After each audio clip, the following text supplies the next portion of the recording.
والأولون يوم القيامة، ہم آئے تو ان کے بعد ہیں لیکن قیامت کو سب سے پہلے حساب و کتاب ہوگا اور جنت میں جائیں گے۔ رسول اللہ صلی اللہ علیہ وسلم نے یہاں تک فرمایا جمعہ کا دن ایک ایسا مبارک دن ہے، اس سے مبارک دن سال کا کوئی دن نہیں سوائے رمضان کے اور ذی الحجہ کے پہلے 10 دن اور محرم کے۔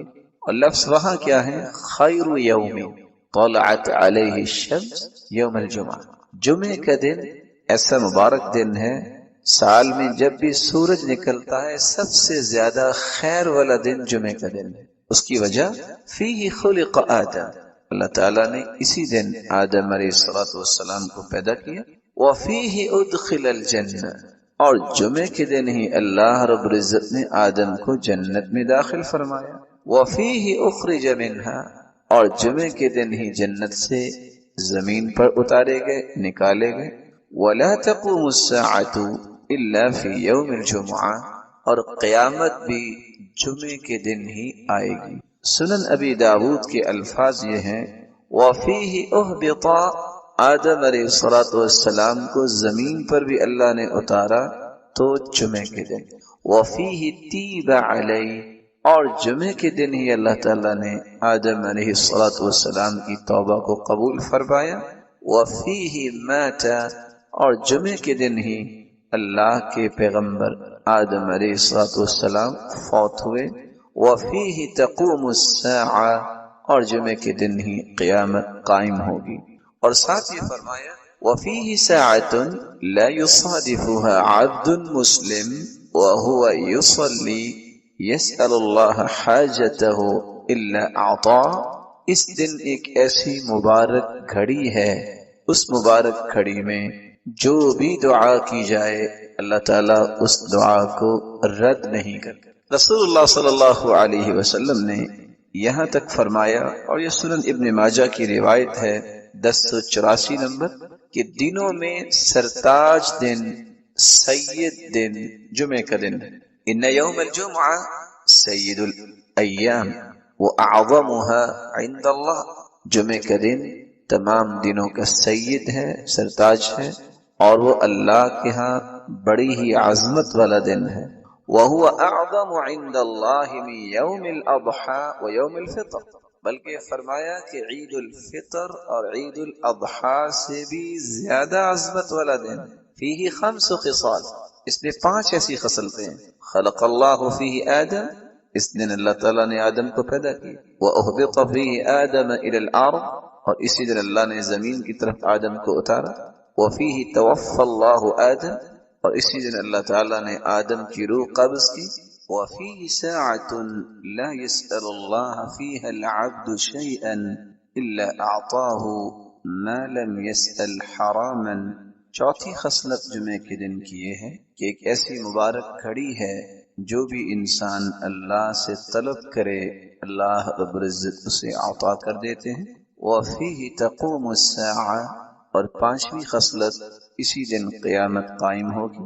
ما من ملک مقرب ولا سماء ولا ارض ولا ریاح ولا جبال ولا بحر الا وهن يشفقن من يوم الجمعہ، فرشتے، آسمان اور زمین، ہوائیں اور پہاڑ اور سمندر اس دن سے خوف کھاتے ہیں کہ اس دن قیامت قائم ہو۔ رسول اللہ صلی اللہ علیہ وسلم نے جہاں اس کو دنوں کا سرتاج کہا، وہاں یہ لفظ بھی صحابہ کرام کو بیان کیے، ان من افضل ایامکم یوم الجمعہ، یہ افضل ترین دن ہے۔ بقیہ چیزوں کو بیان کرتے ہوئے آپ نے یہ بھی فرمایا فَأَكْثِرُوا عَلَيَّ مِنَ الصَّلَاةِ فِي، جمعے کے دن تم کثرت سے درود پڑھا کرو۔ فَإِنَّ صَلَاتَكُمْ مَعْرُوضَةٌ عَلَيَّ، کیونکہ تمہارا سلام مجھے پہنچایا جائے گا۔ رسول اللہ صلی اللہ علیہ وسلم کے صحابہ نے سوال کر دیا کہ ہم اگر درود پڑھیں گے تو آپ کے پاس کیسے پہنچے گا؟ تو جواب دیا ان اللہ حرم علی الارض ان تأکل اجساد الانبیاء، اللہ تعالیٰ نے زمین پر حرام کر دیا ہے کہ وہ انبیاء کے جسد مبارک کو نقصان پہنچائے یا کھائے تو تمہیں ثواب اور اجر سے نوازا جائے۔ اور یہ روایت سنن ابی داود کی 1047 نمبر اور سنن النسائی کی 1373 نمبر اور سنن ابن ماجہ کی 1082 نمبر۔ رسول اللہ صلی اللہ علیہ وسلم نے فرمایا جمعے کا دن تھا تو جبریل امین تشریف فرما ہوئے اور جبریل امین نے اپنی ہتھیلی پہ ایک سفید شیشے کی طرح ایک چیز مجھے دکھائی، فی وسطها کالنکتۃ السوداء، جس کے درمیان ایک کالا نشان تھا۔ فقال ما هذه یا جبریل، میں نے سوال کیا جبریل یہ کیا؟ قال هذه الجمعہ يعرضها عليك ربك لتكون لك عيدا، یہ تیرے رب کی طرف سے تحفہ ہے، جمعے کا دن ہے اور آپ کے لیے اللہ نے اس کو عید بنایا ہے، وَلِقَوْمِكَ مِن بَعْدِكَ، اور آپ کی قوم کے لیے بھی عید ہے۔ اور ایک دوسری روایت کے الفاظ یہ روایت طبرانی کی روایت ہے اور شیخ البانی رحمۃ اللہ علیہ صحیح الترغیب والترہیب میں اس کو صحیح کہہ رہے ہیں۔ آپ کے زبان اقدس سے یہ الفاظ بھی نکلے ان هذا اليوم جعلہ اللہ عیدا للمسلم، اللہ تعالیٰ نے جمعے کے دن کو مسلمانوں کے لیے عید کا دن بنایا ہے۔ بلکہ رسول اللہ صلی اللہ علیہ وسلم نے فرمایا ان فی الجنۃ لسوقا یأتونها کل جمعہ، جمعے کا مبارک دن اللہ جنت میں بھی رکھے، جنت میں ایک بازار ہوگا، یأتونها کل جمعہ، صحیح مسلم کی 2833 نمبر روایت ہے کہ جنت میں بھی ایک بازار ہوگا جس میں جنتی جمعے کے دن آئیں گے۔ کیا کیفیت ہوگی یہ اللہ ہی جانتے ہیں۔ اور اگر اس کو دوسرے لفظوں میں آپ کہہ سکیں کہ جنت میں بھی اللہ تعالیٰ جمعہ بازار جنتیوں کی خواہشوں کو پورا کرنے کے لیے لگوائیں گے۔ فتحب ريح الشمال، شمال کی طرف سے ہوا آئے گی، فتحسو فی وجوہہم وثیابہم، جو جنتیوں کے لباس اور ان کے چہروں پہ پڑے گی، فیزدادون حسنا وجمالا، تو اللہ کی طرف سے اس گرد پڑنے سے جو گرد نہیں ہوگی، اس مٹی کی وجہ سے ان کے حسن میں اضافہ ہوگا۔ فیرجعون الی اہلہم، جب وہ گھروں کو واپس پلٹ کے آئیں گے، وقد ازدادوا حسنا وجمالا، تو گھروں والے بھی اس سے زیادہ خوبصورت ہو چکے ہوں گے۔ فیقول لهم اہلوہم، تو وہ کہیں گے گھروں والے واللہ لقد ازددتم بعدنا حسنا وجمالا، اللہ کی قسم تم تو ہمارے بعد اور زیادہ حسن میں ہوگے ہو۔ فیقولون، تو وہ جواب دیں گے وانتم واللہ لقد ازددتم بعدنا حسنا وجمالا، اللہ کی قسم ہم تو ہوئے، آپ بھی اللہ کی رحمت سے حسن و جمال میں اور زیادہ ہوں گے۔ رسول اللہ صلی اللہ علیہ وسلم ان فضیلتوں کے ساتھ ہمیں دو حکم دیے ہیں۔ پہلا حکم کہ جمعے کے دن کثرت سے درود پڑھا جائے، دوسرا حکم اس میں ایک ایسی مبارک گھڑی ہے جو بھی دعا کی جائے وہ دعا رد نہیں ہوتی۔ وہ کون سی گھڑی ہے، وہ کون سا وقت ہے جب دعا کی جائے تو دعا رد نہیں ہوتی؟ سیدنا ابو ہریرہ روایت کرتے ہیں اور یہ صحیح بخاری کی 935 نمبر اور صحیح مسلم کی 852 نمبر روایت ہے، ان فی الجمعۃ للساعہ، جمعے کے دن ایک ایسی گھڑی ہے، لا یوافقها عبد مسلم قائم یصلی، جو بھی شخص اس گھڑی کو پا لیتا ہے اس حالت میں کہ وہ نماز پڑھ رہا، یسأل اللہ خیرا الا اعطاہ ایاہ، اللہ تعالیٰ اس کو ہر وہ چیز عطا کر دیتے ہیں جس کا بندہ مومن سوال کرتا ہے۔ اور ایک روایت میں آتا ہے وہی ساعۃ خفیفہ، یہ بہت تھوڑا سا وقت ہوتا ہے۔ علماء نے اس وقت کے متعلق دو روایتوں سے استدلال لیا ہے۔ پہلی روایت ابو موسیٰ اشعری رضی اللہ تعالی عنہ کی ہے کہ وہ گھڑی اس وقت شروع ہوتی ہے، ہی ما بین ان یجلس الامام الى ان تقضى الصلاة، خطیب جو خطبہ دینے کے لیے منبر پہ بیٹھتا ہے اور جب تک نماز نہیں ہو جاتی، گویا کہ خطبے کا وقت اور نماز کے ختم ہونے تک یہ ایک ایسی مبارک گھڑی ہے جس گھڑی میں جو بھی انسان مانگے اللہ اس کو عطا کرتے، اور یہ صحیح مسلم کی 853 نمبر روایت ہے۔ دوسری روایت میں آتا ہے جمعے کی دن 12 گھڑیاں ہوتی ہیں، ان 12 گھڑیوں میں ایک ایسی ساعہ ہے، ایک ایسی گھڑی ہے جو بھی انسان اس میں دعا کرے اللہ قبول فرماتے ہیں۔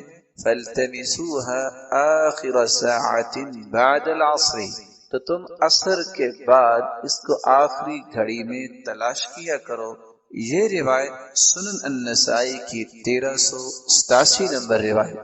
علماء محدثین نے ان دونوں احادیث کو سامنے رکھتے ہوئے اس بات کو راجح قرار دیا ہے کہ عصر کے بعد کا وقت ایسا مبارک وقت ہے کہ اس میں ایک ایسی گھڑی ہے جس گھڑی میں انسان دعا کرے تو اللہ رب العزت اس کی دعا کو رد نہیں کرتے، اس کو عطا کر دیتے ہیں۔ یہی وجہ ہے کہ بہت سارے نیک لوگ عصر کی نماز کے بعد جمعے کے دن اپنے گھر کا دروازہ بند کر۔ پاک و ہند میں جب قرآن و سنت کی ترویج ہوئی ہے ہندوستان کے اندر، اس وقت تو پاکستان مستقل الگ ایک وطن نہیں بنا تھا، تو وہاں لوگ جو حدیث پڑھانے والے ایسے تھے جو اس بات کا اہتمام کرتے ہوئے عصر کے بعد کسی کو ملنا پسند نہ کرتے، کہتے یہ وقت ہے دعا کا، یہ وقت ہے درود کا، یہ وقت ہے اللہ سے اپنے مطالبات قبول کروانے کا۔ وہ بیٹھ کے دعا کرتے اور قرآن مجید کی تلاوت کرتے اور رسول اللہ صلی اللہ علیہ وسلم کی ذات اقدس پر درود بھیجتے۔ اللہ کے رسول نے فرمایا تھا کثرت سے درود پڑھو، فإن صلاة أمتي تعرض علي في كل يوم جمعة، کیونکہ جمعے کے دن مجھ پہ میری امت کے درود پیش کیے جاتے ہیں۔ فمن كان أكثرهم علي صلاة كان أقربهم مني منزلة، جو کثرت سے جتنا زیادہ درود پڑھتا ہے قیامت کے دن وہ میرا امتی اتنا ہی سب سے میرے قریب ہو۔ کتنی خوش نصیبی ہے۔ کچھ لوگ کہتے ہیں کہ یہ جو قرآن و سنت کی بات کرتے ہیں نا، جن کو اہل حدیث کہتے ہیں، یہ تو درود کے نعوذ باللہ منکر ہے۔ منکر نہیں کہتے، منکر کہتے ہیں، کیونکہ ان بیچاروں کو یہ نہیں پتا ہوتا کہ منکر اور منکر میں بھی کیا فرق ہے۔ جبکہ کتاب و سنت کو سمجھنے والے کیا کہتے ہیں کہ ساری زندگی دعا کرتے رہو، اگر تم درود نہ پڑھو وہ دعا قبول ہونا تو دور کی بات، وہ دعا تو آسمانوں تک چڑھتی نہیں۔ کوئی پوچھے تو صحیح نا ہم سے کہ ہمارا موقف کیا ہے، خود سے ہی بات بنا کے کہہ دیں کہ قرآن و سنت کو ماننے والے ایسا کہتے ہیں۔ ہم تو نہیں ایسا کہتے، ہم تو کہتے ہیں دنیا میں سب سے بڑا خوش نصیب ہی وہ ہے جو اللہ کے ذکر کے بعد سب سے زیادہ درود پڑھتا ہے۔ رسول اکرم صلی اللہ علیہ وآلہ وسلم نے اسی لیے صحابہ کرام سے کہا تھا من صلی علی او سأل لی الوسیلہ حقت علیہ شفاعتی یوم القیامہ، جو شخص درود پڑھتا ہے اور پھر میرے لیے وسیلہ طلب کرتا ہے، قیامت کا دن ہوگا میں اس امتی کی شفاعت کروں گا، سفارش کروں گا۔ صحیح ترغیب کی روایت 1668 رسول اللہ صلی اللہ علیہ وسلم نے فرمایا اول الناس بی یوم القیامہ اکثرهم علی صلاة، قیامت کے دن سب سے پیارا اور قریبی میرے وہ ہوگا جو سب سے زیادہ مجھ پہ درود بھیجنے والا۔ بلکہ اللہ کے رسول صلی اللہ علیہ وسلم نے فرمایا تھا ابخل الناس من ذکرت عنده فلم يصلی علی، بخیل تو دنیا میں بہت ہے لیکن سب سے بڑا بخیل کسی نے دیکھنا ہے تو وہ ہے جس کے پاس میرا تذکرہ ہو اور پھر وہ درود نہ بھیج۔ یہاں رک کے میں ایک گزارش کروں گا بڑوں سے بھی اور چھوٹوں سے۔ کچھ تو اللہ کے رسول کے دشمن ہیں کافر، کچھ ایمان لانے کے باوجود بھی دشمنی کرتے ہیں کیونکہ اللہ کے رسول کی بات نہیں مانتے اور آپ کے وزیروں اور مشیروں کو برا بلا کہتے ہیں، یہ بھی دشمنی ہے اللہ کے رسول۔ اور کچھ لوگ چاہتے نہ چاہتے بھی بخیلی کر جاتے ہیں اور بخل کرنے والوں کے صف میں کھڑے ہو جاتے ہیں اور اپنے آپ کو نیک بھی کہتے ہیں۔ آپ پوچھیں گے وہ کیسے؟ اپنا نام آئے گا تو 4 سابقے 4 لاحقے، ایم اے پاس ہے، بی اے پاس ہے اور یہ ماسٹر کیا ہے، یہ ایم فل کیا ہے، پی ایچ ڈی کی ہے، اس کے بغیر نام لکھنا بولنا سننا پسند ہی نہیں ہے۔ سرتاج رسول صلی اللہ علیہ وسلم کا نام آئے گا تو کیا ڈال دیں گے؟ صاد، بخیل ہے۔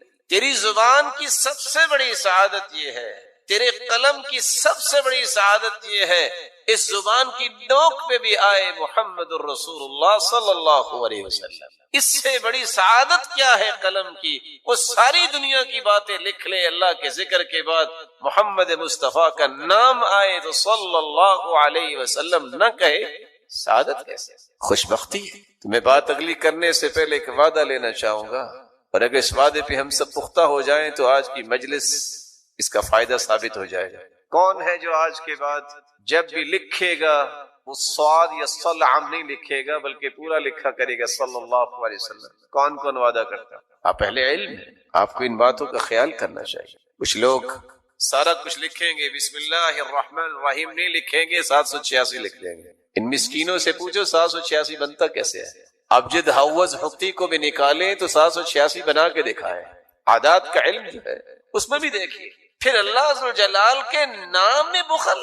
دنیا میں کسی سے محبت ہو تو اس کے تذکرے نہیں زبان پہ ختم ہوتے، تو رب تعالی جو خالق و مالک ہے اس کا نام مبارک لیتے وقت جو کہے کہ 786، یہ وہ رویے ہیں جو بتاتے ہیں کہ اللہ عز و جلال کی عظمت سے متعارف شخص نہیں ہے. آپ صلی اللہ علیہ وسلم نے فرمایا، صحیح ترغیب کی روایت ہے 1675، کل دعاء محجوب حتی یصلی علی محمد.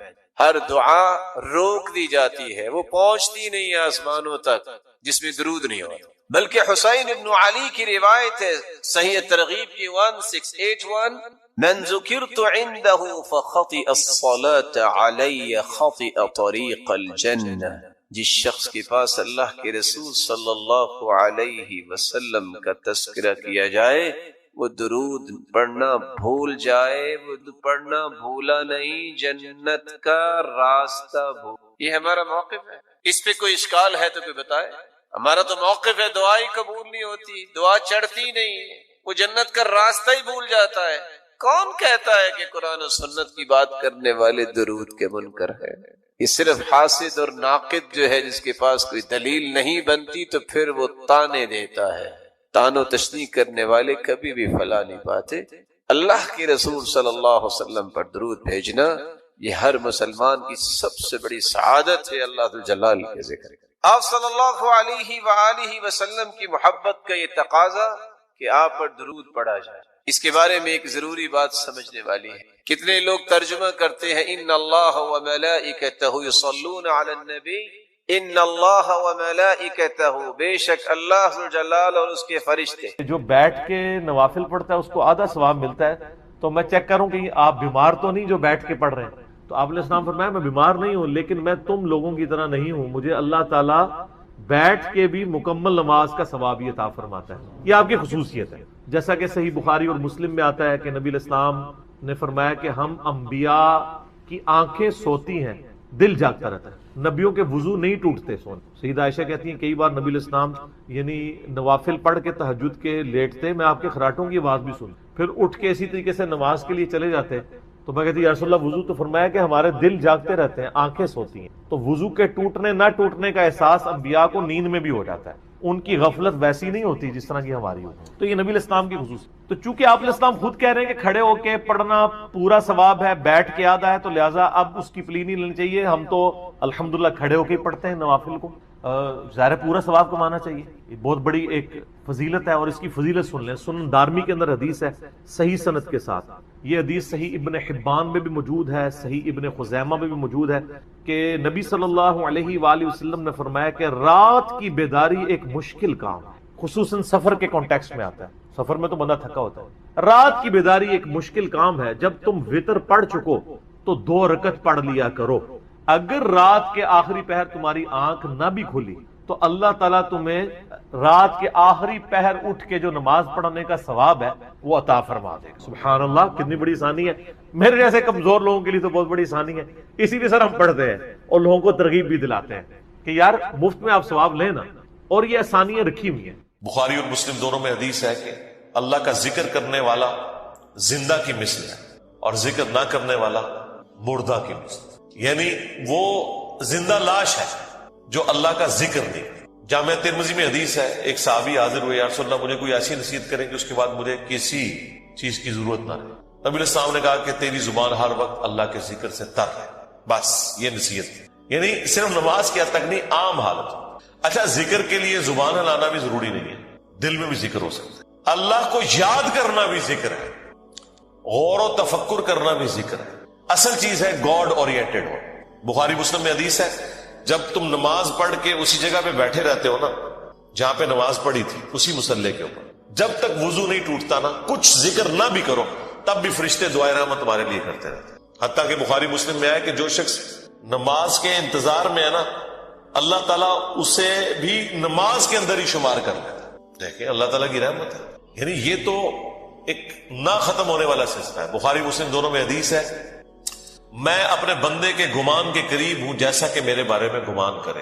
جب وہ مجھے دل میں یاد کرتا ہے میں اسے دل میں یاد کرتا ہوں، جب وہ مجھے کسی مجلس میں یاد کرتا ہے نا تو میں اس سے بہتر مجلس میں اسے یاد کرتا ہوں۔ جب وہ میری طرف ایک بالش بڑھتا ہے میں اس کی طرف ایک ہاتھ بڑھتا ہوں، جب وہ میری طرف چل کے آتا ہے میں اس کی طرف دوڑ کر آتا ہوں۔ تو یہ حدیث قدسی ہے بخاری مسلم دونوں میں، اور اسپیسیفکلی یہ قرآن حکیم کی درس و تدریس کے حوالے سے ذکر ہوا تھا کہ ایسی مجلس میں فرشتے حاضر ہوتے ہیں، اور جب اللہ کے پاس جاتے ہیں، حالانکہ اللہ جانتا ہے، پھر بھی پوچھتا ہے کہ میرے بندوں کے پاس گئے تھے کس حالت میں پایا، وہ بتاتے ہیں یہ حالت تھی۔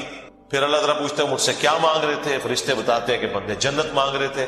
اللہ تعالیٰ پوچھتا ہے کیا جنت دیکھی انہوں نے، کہتے ہیں نہیں، اگر دیکھ لیتے تو اس سے بھی زیادہ مانگتے۔ اور کیا کہتے تھے، جہنم سے آزادی مانگتے تھے، کیا جہنم دیکھی میرے بندوں نے، نہیں، اگر دیکھ لیتے اس سے بھی زیادہ اشد و سے مانگتے۔ اللہ تعالیٰ فرماتا ہے تم گواہ ہو جو میں نے سب کو معاف کر دیا۔ اچھا، وہ فرشتے کہتے ہیں یا اللہ ایک بندہ ایسا تھا جو ویسے ہی وہاں پہ آ گیا تھا، اس کی نیت نہیں تھی لیکن وہ ان کی مجلس میں بیٹھا تھا۔ اللہ تعالیٰ فرماتا ہے کہ یہ لوگ ہی ایسے ہیں کہ جو ان کی مجلس میں بھی بیٹھ جائے نا ان کو بھی میں نے بخش دیا۔ وہ جو کہہ رہے ہوتے ہیں نا غوث پاک کے درس میں بھی اگر کوئی بیٹھ گیا، کہانیوں میں نہیں میرے بھائی، درس قرآن میں، وہ چاہے غوث پاک دے رہے ہو یا کوئی انجینئر پاک دے رہے ہو یا کوئی ڈاکٹر پاک دے رہے ہو، اگر اخلاص کے ساتھ کوئی اللہ کا ذکر کر رہا ہے، خالص توحید بتا رہا ہے، قرآن و سنت کی تعلیمات بتا رہا ہے، اس کی مجلس میں بیٹھنے والے کے لیے جنت کا راستہ آسان ہو جائے گا۔ وہ تو حدیث ہے صحیح مسلم کے اندر کہ جو علم کے راستے پہ چلتا ہے اللہ تعالیٰ جنت کا راستہ اس کے لیے آسان کر دیتا ہے۔ یہ تو بالکل اسٹیبلش چیز ہے۔ یہ ذکر ایسا معاملہ ہے کہ کوئی دل میں بھی یاد کرتا ہے نا، اللہ اس کو پھر دل میں یاد کرتا ہے۔ فَاذْكُرُونِي أَذْكُرْكُمْ، یہ تو قرآن میں سورۃ البقرہ میں ہے، اے میرے بندے مجھے یاد کر میں تیرا ذکر کروں گا، اور اس سے بہتر مجلس میں کروں، فرشتوں کی مجلس میں کروں۔ اور انسان کی کتنی خوش نصیبی ہے کہ انسان اللہ کو یاد کرے، اللہ تعالیٰ اس کے رسپانس میں اسے یاد کرتا ہے۔ انسان کا اللہ کو یاد کرنا یہ چھوٹی چیز ہے، اللہ کا اپنے بندے کو یاد کرنا یہ بڑی چیز ہے۔ سنن ابن ماجہ میں حدیث ہے، اور یہ تعلیقاً امام بخاری بھی حدیث لے کے آئے ایک چیپٹر کی ہیڈنگ میں، اور یہ اتنی رکت انگیز حدیث ہے کہ اس حدیث کو میں نے اپنے اسکار کارڈ میں بھی شامل کیا ہے کہ میں اپنے بندے کے ساتھ ہوتا ہوں اس وقت جب وہ میرا ذکر کر رہا ہوتا ہے اور اس کے ہونٹ میرے ذکر کی وجہ سے ہل رہے ہوتے ہیں۔ زبان سے ذکر کرنا یہ سب سے افضل ذکر ہے، کیونکہ اس میں آپ کی زبان، اعضاء، دل، دماغ سب کچھ شامل ہو جاتا ہے۔ دل میں بھی ذکر کرنے کا ثواب ہے لیکن زبان سے کرنا افضل ہے۔ اسی لیے آپ دیکھیں جو آبلیگیٹری چیزیں ہیں وہ اللہ تعالیٰ نے زبان کے ساتھ جوڑ دی ہیں، یعنی نماز آپ دل میں نہیں پڑھ سکتے، زبان سے پڑھنی ہے، اور کم از کم اتنی آواز سے کہ وہ خود آپ محسوس کر رہے ہو۔ محسوس سے مراد یہ نہیں ہے کہ 10 نمازی دیر تک سن رہے ہیں، نہیں، محسوس سے مراد ہے کہ آپ کو فیل ہو رہا ہے کہ آپ کو اپنی زبان سے پڑھ رہے ہیں۔ اس طریقے سے جانور قربان کرنا ہے تو تکبیر اتنی آواز سے کہنی ہے کہ آپ کے کان خود سن رہے ہیں۔ جو آبلیگیٹری چیزیں ہیں وہ اللہ تعالیٰ نے زبان کے ساتھ جوڑی ہوئی۔ زبان کا ذکر بہرحال دل کے ذکر سے افضل ہے۔ باقی ریاکاری والا جو ایشو ہے وہ ہر شخص کا ایک پرسنل معاملہ ہے، کسی کے اوپر ہم فتویٰ نہیں لگاتے، لیکن جو اللہ تعالیٰ نے آبلیگیٹری نمازیں رکھ دی ہیں وہ تو اتنی اعلانیہ رکھی ہوئی ہے کہ خود بخود ریاکاری کا چانس ہے، تو وہ ریاکاری نہیں ہے۔ بعض اوقات شیطان کسی کو وسوسہ دلاتا ہے میں جماعت سے نماز پڑھوں گا یا مسجد میں زیادہ بیٹھوں گا تو باقی لوگ کہیں گے کہ جی یہ لوگ بڑا نیک ہو گیا ہے تو اس سے میرے دل میں تکبر آ جائے گا۔ یہ شیطانی وسوسہ ہوتا ہے نا، اس طرح نہیں سوچنا کبھی۔ آپ نے خالص رہنا ہے۔ صحیح مسلم میں حدیث ہے، صحابہ کرام نے کہا یا رسول اللہ بعض اوقات ہم نیکی کا کوئی کام کرتے ہیں حالانکہ پوری نیک نیتی سے کر رہے ہوتے ہیں، یہ نیت نہیں ہوتی کہ لوگ ہماری تعریف کریں، لیکن پھر بھی لوگ تعریف کر دیتے ہیں اور وہ ہمیں اچھی بھی لگتی ہے، ظاہر تعریف کسے بری لگتی ہے، تو کیا یہ ریاکاری ہے؟ آپ نے فرمایا نہیں، یہ ریاکاری نہیں ہے، بلکہ یہ دنیا میں اللہ تعالیٰ کا انعام ہے اپنے بندے کے لیے کہ کسی بندے کی تعریف کوئی کر دے۔ لیکن دوسری طرف نبی علیہ السلام نے اس بندے کے لیے یہ کہا ہے کہ کسی کے منہ پہ ایسی تعریف نہیں کرنی ہے کہ وہ تکبر کے اندر مبتلا ہو جائے۔ جس کی ہو رہی ہے اس نے خواہش کا اظہار نہیں کرنا کہ لوگ میری تعریف کریں. تو یہ باریک سے فرق ہوتے ہیں جس کی وجہ سے بعض اوقات شیطان، میں نے کئی لوگوں کو سنا ہے کہ جی ہم نے داڑھی رکھ لی تو پھر لوگ مسائل پوچھیں گے، لوگ ہمیں نیکوکار کہیں گے، اس لیے جی ہم داڑھی نہیں رکھ رہے. پھر وہ قرآن و حدیث سے سب سے بڑی دلیل دینا شروع کر دیتے ہیں جی ڈاکٹر اقبال کی بھی داڑھی نہیں تھی. قرآن و حدیث ان کے نزدیک یہ ہے کہ ڈاکٹر اقبال کی داڑھی نہیں تھی، اور پوری زندگی ڈاکٹر اقبال کو یاد کرتے مر جاتے ہیں. اللہ کے نبی علیہ السلام کو پس پش ڈال دیتے ہیں. کئی لوگ ہیں وہ کہتے ہیں کہ جی وہ جی ہاں نبی علیہ السلام خواب میں زیارت کروا کے خود منو ایک بار بھی کہہ دینا میں داڑھی رکھ لینی ہے. تو میں ان کو کہتا ہوں وہ 1400 سال پہلے کہہ کے گئے ہیں بھائی. اور اس سے بھی بڑھ کر اللہ قرآن میں کہہ گیا سورہ النساء کی آیت نمبر 119 کہ یہ شیطان کا راستہ ہے، کہ شیطان کہے گا، اس نے یہ وعدہ کیا تھا اپنے رب کے ساتھ وَلَآمُرَنَّهُمْ فَلَيُغَيِّرُنَّ خَلْقَ اللَّهِ، اے اللہ میں تیری مخلوق کو ابھاروں گا کہ وہ تیری بنائی ہوئی تخلیق کو بدل دیں گے. تو یہ تخلیق اللہ نے دی تھی مرد کے لیے. اتنی داڑھی رکھنا کہ جسے عرف عام میں داڑھی کہا جائے یہ مرد کے لیے آبلیگیٹ. تو ہر بندے نے کوئی نہ کوئی اپنے لیے لیم ایکسکیوز رکھا ہوا ہوتا ہے. تو میں ان کو بھی کہتا ہوں بھائی 1400 سال پہلے حکم ہو چکا ہے بھائی، اب کس حکم کا آپ انتظار کر رہے ہیں. تو بعض اوقات شیطان یہ بھی وسوسہ دلاتا ہے کہ جی اگر میں جماعت سے نماز پڑھوں گا تو لوگ کہیں گے یہ بڑا نیکوکار ہے لہٰذا میں گھر میں ہی پڑھ لوں. نہیں بھائی، جو فرض چیزیں وہ آپ نے حکم پہ عمل کرنا ہے، اپنی عقل کو اس میں دخل نہیں دینا. اب داڑھی بھی سامنے نظر آ رہی ہے، داڑھی تو ظاہر چہرے پہ رکھی جائے گی نا، پیٹ میں تو صرف بزرگوں کی داڑیاں ہوتی ہیں، ہاں بابوں کی، اور جو کتابوں کے ماننے والے ہیں ان کی داڑھی تو باہر ہوتی ہے، وہ تو سامنے رکھنی ہوگی. اسی طریقے سے نماز بھی لوگوں کے سامنے ہی پڑھنی پڑے گی جماعت سے. یہ تو ہو ہی نہیں سکتا کہ آپ کہ میں نے جماعت سے نماز نہیں پڑھنی ہے، گنہگار ہوں گے. یہ مرد کے لیے میں کہہ رہا ہوں، عورت تو ظاہر ہے اس کے لیے تو حکم ڈفرینٹ ہے. تو یہ چیزیں اللہ تعالیٰ نے اپنی یاد کے لیے دیکھیں کتنے الارمز فٹ کیے ہوئے ہیں، ہمیں کتنے سگنل پورے دن میں ملتے ہیں. انسان اللہ تعالیٰ سے اپنے آپ کو بے نیاز کر ہی نہیں سکتا. میں ایک ہسٹری چینل کے اوپر یا نیشنل جغرافک پہ ایک ڈاکومنٹری دیکھ رہا تھا. ایک کوئی نان مسلم تھا تو وہ مختلف مسلمان اسکالرز کے پاس نا امریکہ میں انٹرویو کرنے جا رہا تھا کہ ہمیں آپ ریلیجن کے بارے میں بتائیں، اسلام کیا ہے. تو وہ امریکہ میں ایک شیعہ عالم تھے، ینگ تھے. اس سے جب اس نے سوال کیا نا کہ اسلام کیا ہے تو اس نے کہا اسلام خدا کے گرد سینٹرڈ ہے، بس کہ ہر وقت خدا آپ کے سامنے ہونا چاہیے. یہ اسلام کی بیسک ڈیفینیشن. واقعی اس طرح یہی بات ہے. اسلام کیا ہے؟ ٹو سبمٹ یور ول، اللہ کے سامنے سر تسلیم خم کرنا. اچھا اب یہ بات مجھے بھی پتا، لیکن جب میں نے اس بندے کے منہ سے یہ بات سنی نا پھر میں نے غور کرنا شروع کیا. اس نے کہا کہ ہر وقت اللہ آپ کے سامنے ہونا چاہیے. تو پھر میں نے سوچا واقعی یار اسلام تو ہے ہی سینٹرڈ اراؤنڈ گاڈ ہے. صبح سے لے کر شام تک ہر چیز خدا کے گرد گھومتی ہے. صبح اٹھ کے آپ پہلا جملہ کیا بولتے ہیں؟ الحمدللہ الذی احیانا بعد ما اماتنا والیہ النشور. تمام تعریفیں اس اللہ کے لیے جس نے مرنے کے بعد مجھے دوبارہ سے زندہ کر لیا اور میں نے لوٹ کے اسی کی طرف جانا ہے. آخرت کا ذکر بھی ساتھ لے. یہ تلوار جو ہے نا یہ ہر وقت لٹکی رہے گی. آپ دیکھیں دنیا میں جتنی دعائیں ہو رہی ہوتی ہیں نا، آخرت کا موت کا ذکر ساتھ پیرلل میں آ رہا ہوتا ہے کہ تیاری سٹارٹ ہی صبح کیا ہو رہا ہے، اے اللہ موت کے بعد زندگی دی ہے اور پھر میں نے مار کے تیرے پاس ہی آنا ہے جو آخری موت ہے جس کے بعد میں نے اٹھنا بھی کوئی نہیں، پھر قیامت میں ہی اٹھنا ہے. یہ سٹارٹ ہو رہا ہے. نماز پڑھیں گے وہ تو ذکر کی اعلیٰ ترین چیز، واقعی میں صلاۃ لذکری، میری یاد کے لیے نماز کو قائم رکھنا. اور نماز کے بعد بھی اذکار، نماز کے اندر بھی اذکار.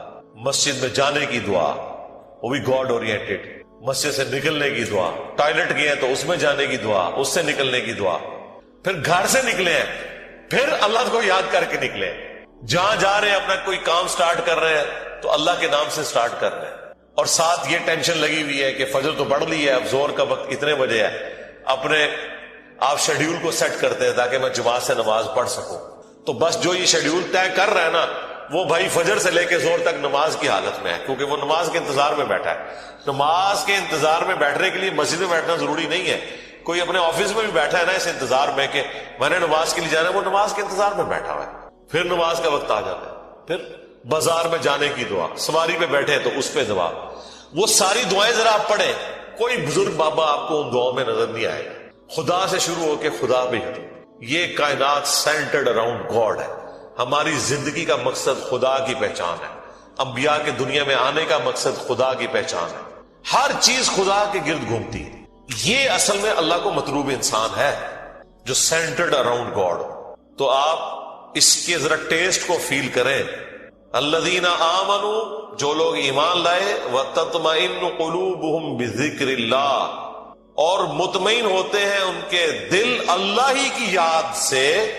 الا بذکر اللہ تطمئن القلوب، آگاہ ہو جاؤ کہ دلوں کا سکون ہے ہی اللہ کی یاد میں.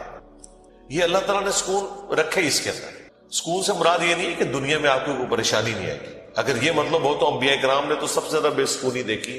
ہر آزمائش اللہ تعالیٰ نے ان کے اوپر ڈالی ہے اور وہ ثابت قدم ہے. مراد یہ کہ اگر کوئی آزمائش آئے گی تو وہ برداشت کرنا آسان ہو جائے گی. پھر دنیا حسنہ کیا ہے کہ دنیا میں اگر تکلیف بھی آئے تو صبر آ جائے گا کہ اللہ کی مرضی. انا للہ و انا الیہ راجعون. دیکھیں تکلیف میں بھی آپ کو یہ دعا سکھا دی گئی. ادھر بھی موت ہے. اے اللہ ہم تیری طرف سے آئے تھے، ہم نے بھی تیرے پاس ہی آ جانا ہے واپس. تو یہ تکلیف جو آئی ہے نا، یہ بھی تو ایک نہ ایک دن ختم ہو جانی ہے.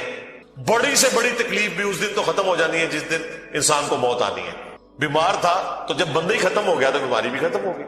تو دیکھیں ہر جگہ گاڈ اورینٹڈ، اللہ کی طرف متوجہ رہنا. تو اس کے لیے اللہ تعالیٰ نے آپ کو پورا جو شیڈیول دیا ہوا ہے. ابھی تو یار ان لوگوں نے ہماری نمازوں کے مزے خراب کر دیے ہیں. کاش آپ کے اوپر وہ دریچہ کھل جائے جو ایک بند دریچہ ہے، وہ سال میں ایک دفعہ کھلتا ہے قیام اللیل کی شکل میں. لیکن اگر آپ امیجن کریں کہ دنیا میں جتنی بھی مساجد ہیں ان کے اندر جہری نمازوں میں قرآن الف لام میم سے شروع ہو کے یا سورہ فاتحہ سے شروع ہو کے والناس تک پورا سال چلے، ایک ایک رکوع، ایٹ لیسٹ ایک ایک رکوع، کتنا ٹائم لگ جائے گا؟ اگر یہ نماز 7 منٹ میں ختم کرتے ہیں وہ 20 منٹ میں ہو جائے گی یا 15 منٹ میں. ایک رکوع مغرب کے اندر پہلی رکعت میں، دوسرا رکوع مغرب کی دوسری رکعت میں، پھر عشاء کی رکعت میں اس سے اگلے والا رکوع، اور اس کی دوسری رکعت میں اس سے اگلا، اور اس طریقے سے فجر میں. یہ 6 رکعتیں جو ہیں آپ کی جہر، 2 مغرب 2 عشاء اور 2 فجر، ان میں قرآن پورے سرکل میں چلتا رہے. آپ کو عربی آتی ہے نہیں آتی اس سے کوئی فرق نہیں پڑتا. آپ کا اسمارٹ فون آپ کے ہاتھ میں ہو اور ترجمے والا قرآن آپ نے اس پہ کھولا ہوا ہو. میں نے تو اس کا ثبوت بھی دے دیا بخاری سے کہ زکوان تابعی حضرت عائشہ کا غلام تھا جو انہیں قیام اللیل رمضان میں کروایا کرتا تھا. وہ حافظ نہیں تھا تو وہ مصحف ہاتھ میں پکڑتا تھا، اما عائشہ اس کے پیچھے رمضان کا قیام کرتی تھی. اس کا مطلب ہے سننے میں زیادہ آسانی اور مزہ آتا ہے بجائے خود پڑھنے کے. تو یہ حدیث امام بخاری نے ایک چیپٹر کی ہیڈنگ میں لیا اور اس کی پوری سند الکبریٰ البیہقی اور مصنف ابن ابی شیبہ میں موجود ہے. بلکہ مصنف ابن ابی شیبہ میں تو یہاں تک ہے کہ انس بن مالک اور باقی صاحب کے بارے میں کہ انہوں نے پیچھے قرآن اٹھایا ہوتا تھا، سامنے حافظ کھڑا ہوتا تھا اور وہ سنتے بھی تھے دیکھ کے، اور اگر کہیں غلطی ہوتی تھی تو غلطی کو پکڑتے تھے. اور اٹھانے کا فائدہ یہ ہے کہ کنسنٹریشن آپ کی رہتی ہے. انہوں نے کتنا ظلم کیا ہے کہ ہم سے قرآن چھین لیا. مغرب عشاء اور فجر کی نمازیں واللہ اس لیے نہیں تھی کہ آپ نے صرف رکعتیں پوری کرنی ہے، یہ آپ کے اندر فیول ڈالنا تھا کہ جب آپ جہرن قرآن سنیں گے تو آپ کی پروگرامنگ ہوتی رہے گی. ہم کیا سنتے ہیں؟ وہی رٹی رٹائی آخری 10 صورتیں یا چند صورتوں کی آخری آیات، سورہ بقرہ کی آخری آیات، سورہ حشر کی آخری آیات، وہی جو مولویوں نے رٹی ہوئی ہے. یار اگر حافظ قرآن نہیں بھی آپ کا امام مسجد، کوئی مسئلہ نہیں، وہ مصحف اٹھا کے پڑھ لے، کوئی مسئلہ نہیں. قرآن دیکھ کے تو پڑھنا اس کو آتا ہے نا، قاری ہے، مصحف اٹھا کے پڑھے. لیکن آپ ذرا امیجن کریں کہ آپ کی نماز کا لیول کیا ہوگا کہ آپ کو اگلی نماز کا انتظار رہے گا اور اس سے بہتر مجلس میں کرو، فرشتوں کی مجلس میں کرو. اور انسان کی کتنی خوش نصیبی ہے کہ انسان اللہ کو یاد کرے، اللہ تعالیٰ اس کے رسپانس میں اسے یاد کرتا ہے. انسان کا اللہ کو یاد کرنا یہ چھوٹی چیز ہے، اللہ کا اپنے بندے کو یاد کرنا یہ بڑی چیز ہے. سنن ابن ماجہ میں حدیث ہے اور یہ تعلیقاً امام بخاری بھی یہ حدیث لے کے آئے ایک چیپٹر کی ہیڈنگ میں، اور یہ اتنی رکت انگیز حدیث ہے کہ اس حدیث کو میں نے اپنے اسکار کارڈ میں بھی شامل کیا ہے کہ میں اپنے بندے کے ساتھ ہوتا ہوں اس وقت جب وہ میرا ذکر کر رہا ہوتا ہے اور اس کے ہونٹ میرے ذکر کی وجہ سے ہل رہے ہوتے ہیں. زبان سے ذکر کرنا یہ سب سے افضل ذکر ہے کیونکہ اس میں آپ کی زبان، اعضاء، دل، دماغ سب کچھ شامل ہو جاتا ہے. دل میں بھی ذکر کرنے کا ثواب ہے لیکن زبان سے کرنا افضل ہے. اسی لیے آپ دیکھیں جو آبلیگیٹری چیزیں ہیں وہ اللہ تعالیٰ نے زبان کے ساتھ جوڑ دی ہیں. یعنی نماز آپ دل میں نہیں پڑھ سکتے، زبان سے پڑھنی ہے، اور کم از کم اتنی آواز سے کہ وہ خود آپ محسوس کر رہے ہو. محسوس سے مراد یہ نہیں ہے کہ 10 نمازی دیر تک سن رہے ہیں، نہیں، محسوس سے مراد ہے کہ آپ کو فیل ہو رہا ہے کہ آپ کو اپنی زبان سے پڑھ رہے ہیں. اس طریقے سے جانور قربان کرنا ہے تو تکبیر اتنی آواز سے کہنی ہے کہ آپ کے کان خود سن رہے ہیں. جو آبلیگیٹری چیزیں ہیں وہ اللہ تعالیٰ نے زبان کے ساتھ جوڑی ہوئی. زبان کا ذکر بہرحال دل کے ذکر سے افضل ہے. باقی ریاکاری والا جو ایشو ہے وہ ہر شخص کا ایک پرسنل معاملہ ہے، کسی کے اوپر ہم فتویٰ نہیں لگاتے، لیکن جو اللہ تعالیٰ نے اوبلیگیٹری نمازیں رکھ دی ہیں وہ تو اتنی اعلانیہ رکھی ہوئی ہیں کہ خود بخود ریاکاری کا چانس ہے، تو وہ ریاکاری نہیں ہے۔ بعض اوقات شیطان کسی کو وسوسہ دلاتا ہے میں جماعت سے نماز پڑھوں گا یا مسجد میں زیادہ دیر بیٹھوں گا تو باقی لوگ کہیں گے کہ جی یہ لوگ بڑا نیک ہو گیا ہے تو اس سے میرے دل میں تکبر آ جائے گا، یہ شیطانی وسوسہ ہوتا ہے نا، اس طرح نہیں سوچنا کبھی۔ آپ نے خالص رہنا ہے۔ صحیح مسلم میں حدیث ہے، صحابہ کرام نے کہا یا رسول اللہ بعض اوقات ہم نیکی کا کوئی کام کرتے ہیں حالانکہ پوری نیک نیتی سے کر رہے ہوتے ہیں، یہ نیت نہیں ہوتی کہ لوگ ہماری تعریف کریں، لیکن پھر بھی لوگ تعریف کر دیتے ہیں اور وہ ہمیں اچھی بھی لگتی ہے، ظاہر تعریف کسے بری لگتی ہے، تو کیا یہ ریاکاری ہے؟ آپ نے فرمایا نہیں، یہ ریاکاری نہیں ہے، بلکہ یہ دنیا میں اللہ تعالیٰ کا انعام ہے اپنے بندے کے لیے کہ کسی بندے کی تعریف کوئی کرتے۔ لیکن دوسری طرف نبی علیہ السلام نے اس بندے کے لیے یہ کہا ہے کہ کسی کے منہ پہ ایسی تعریف نہیں کرنی ہے کہ وہ تکبر کے اندر مبتلا ہو جائے، جس کی ہو رہی ہے اس نے خواہش کا اظہار نہیں کرنا کہ لوگ میری تعریف کریں۔ تو یہ باریک سے فرق ہوتے ہیں جس کی وجہ سے بعض اوقات شیطان، میں نے کئی لوگوں کو سنا ہے کہ جی ہم نے داڑھی رکھ لی تو پھر لوگ مسائل پوچھیں گے، لوگ ہمیں نیکوکار کہیں گے اس لیے جی ہم داڑھی نہیں رکھ رہے، پھر وہ قرآن و حدیث سے سب سے بڑی دلیل دینا شروع کر دیتے ہیں جی ڈاکٹر اقبال کی بھی داڑھی نہیں تھی۔ قرآن و حدیث ان کے نزدیک یہ ہے کہ ڈاکٹر اقبال کی داڑھی نہیں تھی، اور پوری زندگی ڈاکٹر اقبال کو یاد کرتے کرتے مر جاتے ہیں، اللہ کے نبی علیہ السلام کو پس پش ڈال دیتے ہیں۔ کئی لوگ ہیں وہ کہتے ہیں کہ جی وہ جی ہاں نبی علیہ السلام خواب میں زیارت کروا کے خود منو ایک بار بھی کہہ دینا میں داڑھی رکھ لینی ہے، تو میں ان کو کہتا ہوں وہ 1400 سال پہلے کہہ کے گئے ہیں بھائی، اور اس سے بھی بڑھ کر اللہ قرآن میں کہہ گیا سورہ النساء کی آیت نمبر 119 کہ یہ شیطان کا راستہ ہے، کہ شیطان کہے گا، اس نے یہ وعدہ کیا تھا اپنے رب کے ساتھ وَلَآمُرَنَّهُمْ فَلَيُغَيِّرُنَّ خَلْقَ اللَّهِ، اے اللہ میں تیری مخلوق کو ابھاروں گا کہ وہ تیری بنائی ہوئی تخلیق کو بدل دیں گے۔ تو یہ تخلیق اللہ نے دی تھی مرد کے لیے، اتنی داڑھی رکھنا کہ جسے عرف عام میں داڑھی کہا جائے یہ مرد کے لیے اوبلیگیٹ، تو ہر بندے نے کوئی نہ کوئی اپنے لیے لیم ایکسکیوز رکھا ہوا ہوتا ہے۔ تو میں ان کو بھی کہتا ہوں بھائی 1400 سال پہلے حکم ہو چکا ہے بھائی، اب کس حکم کا آپ انتظار کر رہے ہیں؟ تو بعض اوقات شیطان یہ بھی وسوسہ دلاتا ہے کہ جی اگر میں جماعت سے نماز پڑھوں گا تو لوگ کہیں گے یہ بڑا نیکوکار ہے لہٰذا میں گھر میں ہی پڑھ لوں۔ نہیں بھائی، جو فرض چیزیں ہیں وہ آپ نے حکم پہ عمل کرنا ہے، اپنی عقل کو اس میں دخل نہیں دینا۔ اب داڑھی بھی سامنے نظر آ رہی ہے، داڑھی تو ظاہر چہرے پہ رکھی جائے گی نا، پیٹ میں تو صرف بزرگوں کی داڑیاں ہوتی ہیں، ہاں بابوں کی، اور جو کتابوں کے ماننے والے ہیں ان کی داڑھی تو باہر ہوتی ہے، وہ تو سامنے رکھنی ہوگی۔ اسی طریقے سے نماز بھی لوگوں کے سامنے ہی پڑھنی پڑے گی جماعت سے، یہ تو ہو ہی نہیں سکتا کہ آپ کہیں کہ میں نے جماعت سے نماز نہیں پڑھنی ہے، گنہگار ہوں گے۔ یہ مرد کے لیے میں کہہ رہا ہوں، عورت تو ظاہر ہے اس کے لیے تو حکم ڈفرینٹ ہے۔ تو یہ چیزیں اللہ تعالیٰ نے اپنی یاد کے لیے، دیکھیں کتنے الارمز فٹ کیے ہوئے ہیں، ہمیں کتنے سگنل پورے دن میں ملتے ہیں۔ انسان اللہ تعالیٰ سے اپنے آپ کو بے نیاز کر ہی نہیں سکتا۔ میں ایک ہسٹری چینل کے اوپر یا نیشنل جغرافک پہ ایک ڈاکومنٹری دیکھ رہا تھا، ایک کوئی نان مسلم تھا تو وہ مختلف مسلمان سکالرز کے پاس تھا امریکہ میں، انٹرویو کرنے جا رہا تھا کہ ہمیں آپ ریلیجن کے بارے میں بتائیں، اسلام کیا ہے۔ تو وہ امریکہ میں ایک شیعہ عالم تھے، ینگ تھے، اس سے جب اس نے سوال کیا نا کہ اسلام کیا ہے تو اس نے کہا اسلام خدا کے گرد سینٹرڈ ہے، بس کہ ہر وقت خدا آپ کے سامنے ہونا چاہیے، یہ اسلام کی بیسک ڈیفینیشن۔ واقعی اس طرح یہی بات ہے۔ اسلام کیا ہے؟ ٹو سبمٹ یور ول، اللہ کے سامنے سر تسلیم خم کرنا۔ اچھا اب یہ بات مجھے بھی پتا، لیکن جب میں نے اس بندے کے منہ سے یہ بات سنی نا، پھر میں نے غور کرنا شروع کیا۔ اس نے کہا کہ ہر وقت اللہ آپ کے سامنے ہونا چاہیے، تو پھر میں نے سوچا واقعی یار اسلام تو ہے ہی سینٹرڈ اراؤنڈ گاڈ ہے، صبح سے لے کر شام تک ہر چیز خدا کے گرد گھومتی ہے۔ صبح اٹھ کے آپ پہلا جملہ کیا بولتے ہیں؟ الحمدللہ الذی احیانا بعدما اماتنا والیہ النشور۔ تمام تعریفیں اس اللہ کے لیے جس نے مرنے کے بعد مجھے دوبارہ سے زندہ کر لیا اور میں نے لوٹ کے اسی کی طرف جانا ہے۔ آخرت کا ذکر بھی ساتھ میں، یہ تلوار جو ہے نا یہ ہر وقت لٹکی رہے گی۔ آپ دیکھیں دنیا میں جتنی دعائیں ہو رہی ہوتی ہیں نا، آخرت کا موت کا ذکر ساتھ پیرلل میں آ رہا ہوتا ہے کہ تیاری سٹارٹ ہی صبح کیا ہو رہا ہے، اے اللہ موت کے بعد زندگی دی ہے اور پھر میں نے مر کے تیرے پاس ہی آنا ہے جو آخری موت ہے جس کے بعد میں نے اٹھنا بھی کوئی نہیں، پھر قیامت میں ہی اٹھنا ہے۔ یہ سٹارٹ ہو رہا ہے۔ نماز پڑھیں گے، وہ تو ذکر کی اعلیٰ ترین چیز، واقعی میں صلاۃ لذکری، میری یاد کے لیے نماز کو قائم رکھنا، اور نماز کے بعد بھی اذکار، نماز کے اندر بھی اذکار، مسجد میں جانے کی دعا وہ بھی گاڈ اورینٹڈ، مسجد سے نکلنے کی دعا، ٹوائلٹ گئے ہیں تو اس میں جانے کی دعا، اس سے نکلنے کی دعا، پھر گھر سے نکلے ہیں پھر اللہ کو یاد کر کے نکلے. جہاں جا رہے ہیں اپنا کوئی کام سٹارٹ کر رہے ہیں تو اللہ کے نام سے سٹارٹ کر رہے ہیں, اور ساتھ یہ ٹینشن لگی ہوئی ہے کہ فجر تو پڑھ لی ہے, اب زور کا وقت اتنے بجے ہے, اپنے آپ شیڈیول کو سیٹ کرتے ہیں تاکہ میں جماعت سے نماز پڑھ سکوں. تو بس جو یہ شیڈیول طے کر رہا ہے نا, وہ بھائی فجر سے لے کے زور تک نماز کی حالت میں ہے, کیونکہ وہ نماز کے انتظار میں بیٹھا ہے. نماز کے انتظار میں بیٹھنے کے لیے مسجد میں بیٹھنا ضروری نہیں ہے. کوئی اپنے آفس میں بھی بیٹھا ہے نا اس انتظار میں کہ میں نے نماز کے لیے جانا ہے, وہ نماز کے انتظار میں بیٹھا ہوا ہے. پھر نماز کا وقت آ جاتا ہے, پھر بازار میں جانے کی دعا, سواری پہ بیٹھے تو اس پہ دعا. وہ ساری دعائیں ذرا آپ پڑھیں, کوئی بزرگ بابا آپ کو ان دعاؤں میں نظر نہیں آئے گا. خدا سے شروع ہو کے خدا بھی, یہ کائنات سینٹرڈ اراؤنڈ گاڈ ہے. ہماری زندگی کا مقصد خدا کی پہچان ہے. انبیاء کے دنیا میں آنے کا مقصد خدا کی پہچان ہے. ہر چیز خدا کے گرد گھومتی ہے. یہ اصل میں اللہ کو مطلوب انسان ہے جو سینٹرڈ اراؤنڈ گاڈ. تو آپ اس کے ذرا ٹیسٹ کو فیل کریں.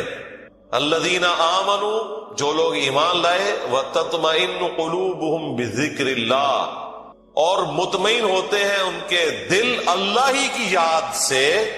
الا بذکر اللہ تطمئن القلوب, آگاہ ہو جاؤ کہ دلوں کا سکون ہے ہی اللہ کی یاد میں. یہ اللہ تعالیٰ نے سکون رکھے اس کے اندر. سکون سے مراد یہ نہیں ہے کہ دنیا میں آپ کو کوئی پریشانی نہیں آئے گی. اگر یہ مطلب ہو تو انبیاء کرام نے تو سب سے زیادہ بے سکونی دیکھی. ہر آزمائش اللہ تعالیٰ نے ان کے اوپر ڈالی ہے اور وہ ثابت قدم ہے. مراد یہ کہ اگر کوئی آزمائش آئے گی تو وہ برداشت کرنا آسان ہو جائے گی. پھر دنیا حسنہ کیا ہے کہ دنیا میں اگر تکلیف بھی آئے تو صبر آ جائے گا کہ اللہ کی مرضی, انا للہ و انا الیہ راجعون. دیکھیں تکلیف میں بھی آپ کو یہ دعا سکھا دی گئی. ادھر بھی موت ہے, اے اللہ ہم تیری طرف سے آئے تھے, ہم نے بھی تیرے پاس ہی آ جانا ہے واپس. تو یہ تکلیف جو آئی ہے نا, یہ بھی تو ایک نہ ایک دن ختم ہو جانی ہے. بڑی سے بڑی تکلیف بھی اس دن تو ختم ہو جانی ہے جس دن انسان کو موت آنی ہے. بیمار تھا تو جب بندہ ہی ختم ہو گیا تو بیماری بھی ختم ہو گئی. تو دیکھیں ہر جگہ گاڈ اورینٹڈ, اللہ کی طرف متوجہ رہنا. تو اس کے لیے اللہ تعالیٰ نے آپ کو پورا جو شیڈیول دیا ہوا ہے. ابھی تو یار ان لوگوں نے ہماری نمازوں کے مزے خراب کر دیے ہیں. کاش آپ کے اوپر وہ دریچہ کھل جائے جو ایک بند دریچہ ہے, وہ سال میں ایک دفعہ کھلتا ہے قیام اللیل کی شکل میں. لیکن اگر آپ امیجن کریں کہ دنیا میں جتنی بھی مساجد ہیں ان کے اندر جہری نمازوں میں قرآن الف لام میم سے شروع ہو کے یا سورہ فاتحہ سے شروع ہو کے والناس تک پورا سال چلے, ایک ایک رکوع, ایٹ لیسٹ ایک ایک رکوع, کتنا ٹائم لگ جائے گا؟ اگر یہ نماز 7 منٹ میں ختم کرتے ہیں وہ 20 منٹ میں ہو جائے گی یا 15 منٹ میں. ایک رکوع مغرب کے اندر پہلی رکعت میں, دوسرا رکوع مغرب کی دوسری رکعت میں, پھر عشاء کی رکعت میں اس سے اگلے والا رکوع, اور اس کی دوسری رکعت میں اس سے اگلا, اور اس طریقے سے فجر میں.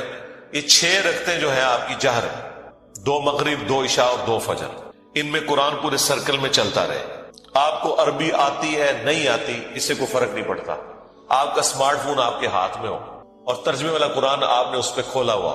میں نے تو اس کا ثبوت بھی دے دیا بخاری سے کہ ذکوان تابعی حضرت عائشہ کا غلام تھا جو انہیں قیام اللیل رمضان میں کروایا کرتا تھا. وہ حافظ نہیں تھا تو وہ مصحف ہاتھ میں پکڑتا تھا, اما عائشہ اس کے پیچھے رمضان کا قیام کرتی تھی. اس کا مطلب ہے سننے میں زیادہ آسانی اور مزہ آتا ہے بجائے خود پڑھنے کے. تو یہ حدیث امام بخاری نے ایک چیپٹر کی ہیڈنگ میں لیا اور اس کی پوری سند الکبری البیہقی اور مصنف ابن ابی شیبہ میں موجود ہے. بلکہ مصنف ابن ابی شیبہ میں تو یہاں تک ہے کہ انس بن مالک اور باقی صاحب کے بارے میں کہ انہوں نے پیچھے قرآن اٹھایا ہوتا تھا, سامنے حافظ کھڑا ہوتا تھا اور وہ سنتے بھی تھے دیکھ کے, اور اگر کہیں غلطی ہوتی تھی تو غلطی کو پکڑتے تھے. اور اٹھانے کا فائدہ یہ ہے کہ کنسنٹریشن آپ کی رہتی ہے. انہوں نے کتنا ظلم کیا ہے کہ ہم سے قرآن چھین لیا. مغرب عشاء اور فجر کی نمازیں واللہ اس لیے نہیں تھی کہ آپ نے صرف رکعتیں پوری کرنی ہے, یہ آپ کے اندر فیول ڈالنا تھا کہ جب آپ جہرن قرآن سنیں گے تو آپ کی پروگرامنگ ہوتی رہے گی. ہم کیا سنتے ہیں, وہی رٹی رٹائی آخری 10 صورتیں یا چند صورتوں کی آخری آیات, سورہ بقرہ کی آخری آیات, سورہ حشر کی آخری آیات, وہی جو مولویوں نے رٹی ہوئی ہے. یار اگر حافظ قرآن نہیں بھی آپ کا امام مسجد, کوئی مسئلہ نہیں, وہ مصحف اٹھا کے پڑھ لے, کوئی مسئلہ نہیں, قرآن دیکھ کے تو پڑھنا اس کو آتا ہے نا, قاری ہے, مصحف اٹھا کے پڑھے.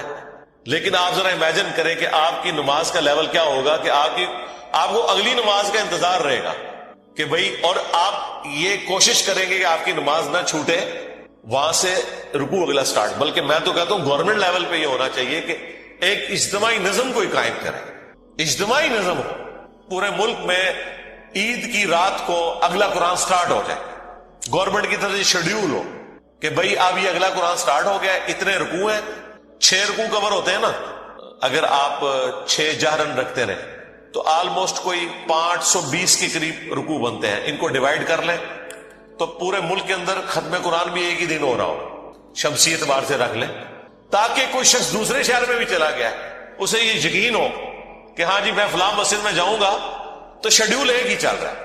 یہ ہم نے دنیاوی کئی معاملات میں اپنے آپ کو مینج کیا ہوا ہے اس طریقے سے۔